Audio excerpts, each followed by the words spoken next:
mi smo uspjeli u 2-3 generacije, stvarno se fura kao da živimo u svemirskom brodu, zaboraviti uopće kaj je sadnja, kaj je sjetva, kaj kad rađa, kaj ne rađa. U principu sad ne zna da neka grune, ja ne znam koliko ovi mladi uopće znaju bilo kaj gdje raste.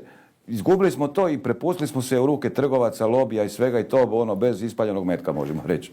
Ja sam jednom u nekom, sad sam se tog sjetio na intervju, rekao da Kraljevina Monako proizvodi više povrća nego Hrvatska.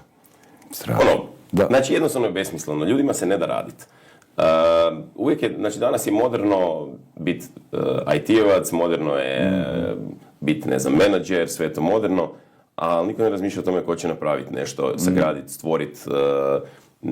stvoriti hranu prije svega. I u Hrvatskoj ta proizvodnja je jako, jako mala. Evo, mi tražimo ljude koji bi radili na Grunteku. Znači, mi tražimo ljude samo nekog stručnog, polustručnog, bilo šta. Mi trenutno u proizvodnji nemamo niti jednog Hrvata.